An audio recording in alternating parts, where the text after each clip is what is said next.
हिरव्या वनराईनं नटलेलं हे आहे सावर, तालुका बाभुळगाव, जिल्हा यवतमाळ. गावाची लोकसंख्या जवळपास 4000 इतकी आहे. शेतकरी, शेतमजूर, संपूर्ण ग्रामपंचायत सदस्य आणि ध्येयनिष्ठ शिक्षक यांच्या परिश्रमानं हा परिसर फुलून गेला आहे. गावात कोणताही तंटा होत नाही की गावात कोणीही व्यसनाच्या आहारी गेला नाही. रस्त्यावर अथवा चौकात पान खर्रा खाऊन कोणीही थुंकत नाही. प्रत्येक चौकात कचरा पेट्या ठेवण्यात आल्या आहेत. गावकरी याचा वापर करत असतात. प्रत्येक चौकामध्ये या ग्रामपंचायतनं कुंड्या ठेवल्या आहेत. त्यामध्ये सगळे दुकानदार व गावकरी या चौकातला कचरा जे दुकानासमोरचा झाडझूड करून ते बाहेर टाकत होते ते आता कुंड्यामध्ये टाकत आहे. आपलं आरोग्य आपल्या हाती असं म्हणत स्वतः गावकरी आपापला परिसर स्वच्छ ठेवतात.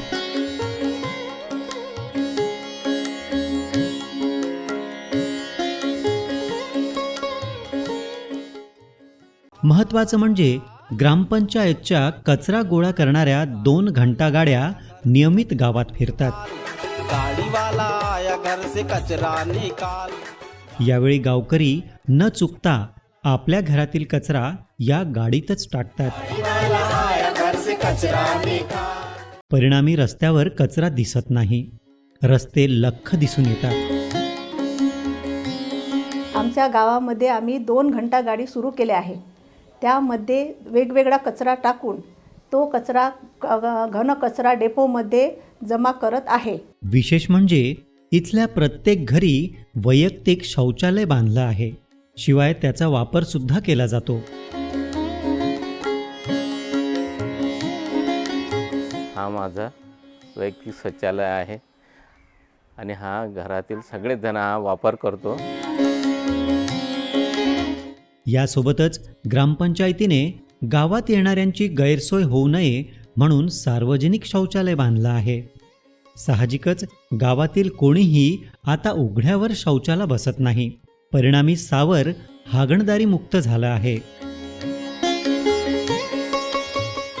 याचसोबत गावकऱ्यांनी गावात सांडपाण्याचं व्यवस्थापन सुद्धा चांगल्या प्रकारे केलं आहे. इथं घरोघरी सांडपाण्याचा उपयोग करत महिलांनी परसबाग फुलवली आहे. जे आमच्या घरातलं सांडपाणी आहे ते आम्ही बाहेर न वाया जाऊ देता त्यावर आम्ही परसबागा तयार केल्या आहे. अनेक ठिकाणी शोषखड्डे तयार केले आहेत. प्रत्येक गल्लीतील गटारं पक्क्या स्वरूपात बांधले आहेत. त्यामुळे रस्त्यावर अथवा कडेला पाण्याचे डबके साचत नाहीत. गावात जिल्हा परिषदेची शाळा असून इथं 6वी ते 10वी पर्यंतचे 154 विद्यार्थी शिक्षण घेत आहेत.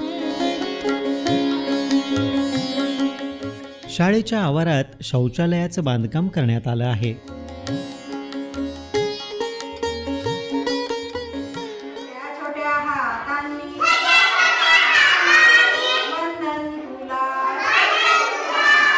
तसंच अंगणवाडीत सुद्धा शौचालयाचं बांधकाम करण्यात आलं आहे.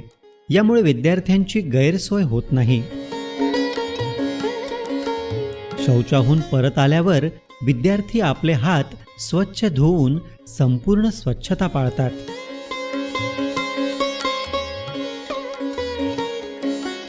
आमच्या शाळेमध्ये शौचालय आहे. आम्ही त्याचा योग्य वापर करतो आणि शौचालयावरून आल्यानंतर आम्ही साबणाने स्वच्छ हात धुतो. गावात उर्दू शाळा असून इथं 138 विद्यार्थी मोठ्या आनंदानं शिक्षण घेत आहेत.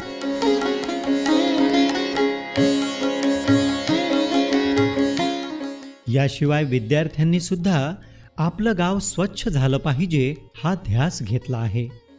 तर मित्रांनो, अशा प्रकारे आपण ओला कचरा आणि सुका कचरा इकडे तिकडे न फेकता ग्रामपंचायतच्या कचऱ्याच्या गाडीमध्ये टाकावा, जेणेकरून आपलं घर आणि आपला परिसर नेहमी स्वच्छ राहील.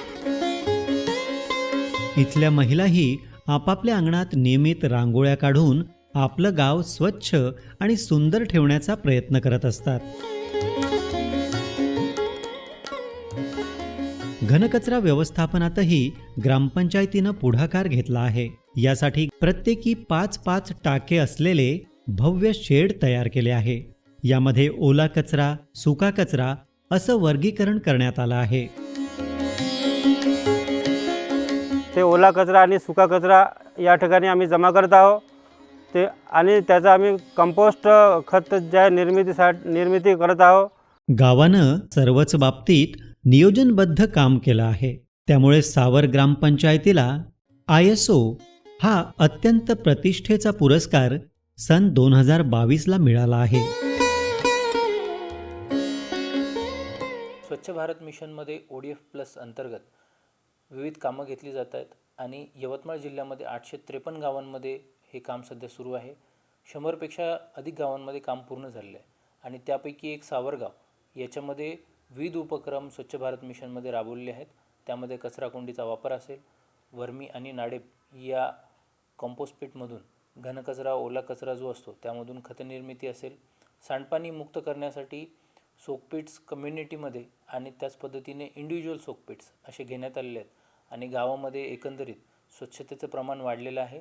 त्याच पद्धतीने सांडपाणी आणि जो उघड्यावरती कचरा असतो तो कमी केलेला आहे आणि एक प्रकारे गावामध्ये स्वच्छता सध्या नांदताना आपल्याला पाहायला मिळते आणि आरोग्यामध्ये सुद्धा गावातील लोकांची सुधारणा झालेली आहे. याच पद्धतीने इतरही गावामध्ये हे मॉडेल रिप्लिकेट करण्याचा प्रयत्न आहे आणि यवतमाळमध्ये सर्व गावांमध्ये हा उपक्रम जोमाने राबवण्याचा आमचा मानस आहे.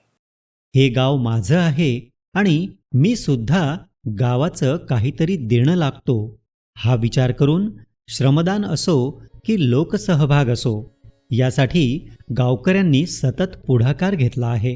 म्हणूनच सावर आज सर्व बाबतीत श्रेष्ठ ठरलं आहे यात शंकाच नाही.